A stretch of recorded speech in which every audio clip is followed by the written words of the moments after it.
Okay, अब महिमा मुझे ये बताइए, आप क्यों अड़े हुए हैं कि चीफ जस्टिस उस कमेटी में होने ही चाहिए जो चुनाव आयुक्तों और मुख्य चुनाव आयुक्त का चयन करे, अपॉइंटमेंट करे? क्यों सीजीआई के आने से आपको लगता है कि यह पूरी तरह से इंडिपेंडेंट हो जाएगी प्रक्रिया? जय हिंद। मानक 23 मिनट से बड़े धैर्य से सुन रही हूं और आशा करती हूं कि मुझे बिना हस्तक्षेप के आप एक फेयर अपॉर्चुनिटी देंगे बात रखने की। आपने पूछा कि हम क्यों चाहते हैं, इस बात पर आऊं उससे पहले आज पूरा देश ये देख रहा है कि ये रात की खुराफात वाली सरकार है। ये सरकार जो है अंधेरा होते ही रात की खुराफात शुरू कर देती है। दुनिया भर में सरकारें जो हैं सूरज उगने के साथ उगती हैं, लोगों के साथ विचार विमर्श करती हैं, संवाद करती हैं और तब जाके सरकारें चलती हैं, एक लॉ एंड ऑर्डर बनता है देश के अंदर। लेकिन ये रात की खुराफात वाली सरकार के जो शीर्ष पर बैठे हुए हम सबके प्रधानमंत्री हैं कि दुर्भाग्यपूर्ण है, कभी तो आके 8 बजे नोटबंदी कर देते हैं, कभी 8 बजे आके लॉकडाउन कर देते हैं और नेता प्रतिपक्ष का डिसेंट आने के बाद आधी रात को आनन फानन में मुख्य चुनाव आयुक्त की घोषणा कर देते हैं। तो ये रात की खुराफात हमारी समझ से बाहर है, पूरे देश की समझ से बाहर है, क्योंकि ये समझ नहीं आ रहा, ये जो क्रोनोलॉजी है ना मानक, इस क्रोनोलॉजी को समझने की जरूरत है। भाजपा को क्रोनोलॉजी समझाने का बड़ा शौक है, लेकिन इनसे पूछा जाना चाहिए कि ये बताएं कि पहले ये कानून नहीं था, फिर इस कानून को लेकर के सर्वोच्च न्यायालय ने घोषणा की या निर्देश दिया कि इस तरीके से इसके अंदर आप समिति का गठन करें, और जैसा पहले आशुतोष जी बता चुके हैं कि उसके अंदर एक लंबा चौड़ा विस्तृत विवेचना उसके अंदर है कि किस प्रकार से संविधान को हमें उसमें पढ़ना चाहिए। संविधान में निहित बाबा साहब द्वारा जो उनकी दृष्टि थी उसको देखना चाहिए और जो हमारे फाउंडिंग फोर फादर्स थे उनके विजन को देखना चाहिए और तब जाकर के इस फैसले पर पहुंचना चाहिए। लेकिन इस सरकार ने तो न सर्वोच्च न्यायालय का मान रखा, न जनता का मान रखा, न संवैधानिक मूल्यों का मान रखा। और क्यों रखते?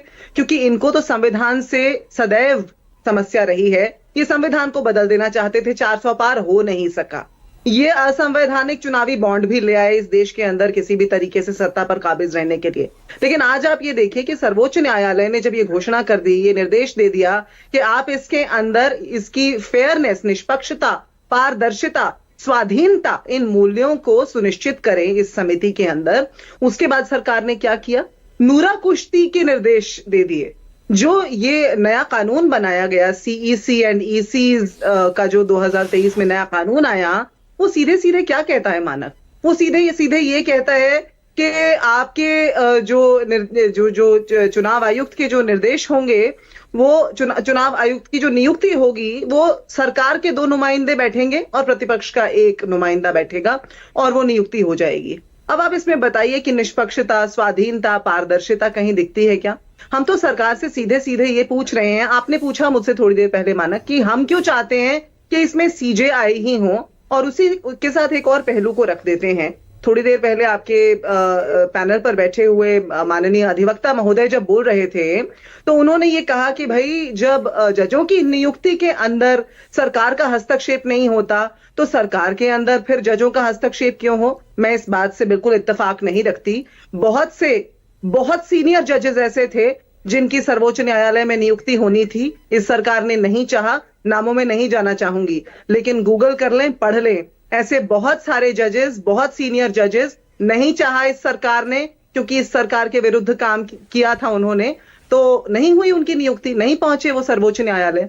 बहुत अच्छे, बहुत काबिल जजेस। तो इसलिए सरकार का पूरा हस्तक्षेप है। ये बिल्कुल गलत होगा कहना कि उनका हस्तक्षेप नहीं है। मैं खुद सर्वोच्च न्यायालय में प्रैक्टिस करती हूं, इसलिए ये बात बता सकती हूं। और जितना जो है वो सर्वविदित है वो भी। सीजीआई को क्यों चाहती हैं आप?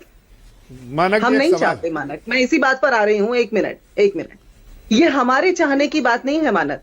जब कोई कानून नहीं था, देखिए पहले बात हुई कि हमारे दौर में कैसे नियुक्तियां होती थी। हमारे दौर में जैसे भी नियुक्तियां होती थी, अगर हम चाहते, अगर कांग्रेस भाजपा की आज जैसे काम कर रही है वैसे काम करती, तो ये 2 सांसद वाली पार्टी आज 400 पार का ख्वाब ना देख पाती। हम एक के बाद एक केंद्रीय चुनाव न हारते। हम उस दौर में भी, जिस दौर की हम पर तोहमत आज लगती है मानक, एक मिनट जरा धैर्य से आप मेरी बात सुनिएगा। 2014 में हम चाहते तो हम अगर हमारा नियंत्रण होता जैसे आज भाजपा का नियंत्रण है, तो आप क्या समझते हैं हमें कोई सत्ता से हटा सकता था?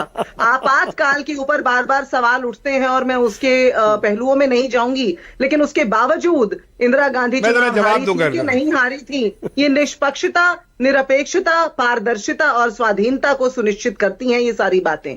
तो हमारा तो इस सरकार से यही सवाल है, इनको संविधान से इतनी प्रॉब्लम क्यों है? इनको बाबा साहब के अच्छा, मूल्यों ओके, से ऑलराइट, प्रॉब्लम महिमा, एक क्यों सेकंड, है? एक सेकंड, जस्ट इनको सर्वोच्च न्यायालय की ओके, अवमानना जस्ट फॉर क्यों करनी है क्लैरिटी, बार-बार? Okay, just for clarity underline कर दूं, आप ये कहना चाह रही हैं कि आपके जमाने में जैसे नियुक्तियां होती थी ईसी और सीईसी की, वो जैसे भी होती थी, लेकिन अब जब सुप्रीम कोर्ट ने आदेश दे दिया कि सीजीआई को शामिल करो, आप इसीलिए मांग कर रहे हैं कि सीजीआई का शामिल होना जरूरी है, वरना आप नहीं करते। बिल्कुल, वरना आप नहीं करते। बिल्कुल। और ये बताएं कि ये जिस जो इन्होंने कॉम्पोजिशन बनाया है इस कमेटी का, इसमें निष्पक्षता कैसे सुनिश्चित होती है? ये बताएं कि जब एक ही पक्ष के दो लोग बैठे हैं, 2:1 है, आप निष्पक्षता, पारदर्शिता, स्वाधीनता कैसे सुनिश्चित करेंगे? पर वो कैसे यही तो कह रहे हैं कि कम से कम हमने और नेता प्रतिपक्ष को तो बैठा लिया, आपने तो कहां बैठाया? किसी से पूछते ही नहीं किया, एहसान किया। नेता प्रतिपक्ष ने डिसेंट नोट दिया, लेकिन इन्होंने उस डिसेंट नोट का मर्दन कर दिया।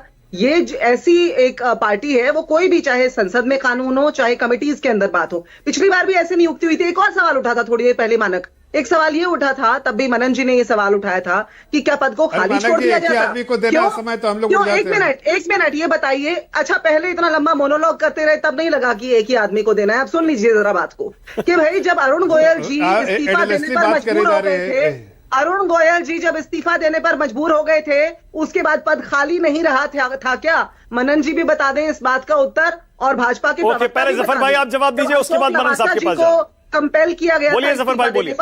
देखिए, मैं तो देखिए आज कांग्रेस की प्रवक्ता ये कहना चाह रही हैं कि उनके समय जो है धांधली होया करती थी, इलेक्शन में भी धांधली होती थी। और जो अभी नवीन चावला जी के बारे में हम कह रहे थे कि 2005 में सोची समझी राजनीति के तौर पर उनको इलेक्शन कमिश्नर बनाया गया, और बाद में 65 साल की उम्र हो, आयु उनकी हो, उस वक्त तक वो रहें, इसलिए चीफ इलेक्शन कमिश्नर बनाया गया। ये सब इनके राज अपने खोल रहे हैं, और इसलिए चीफ जस्टिस सुप्रीम कोर्ट को इस पे कहीं ना कहीं एक अपना ओपिनियन लेकर आना पड़ा, और इसके लिए सुप्रीम कोर्ट ने कहा कि भाई चीफ जस्टिस को रखा जाए।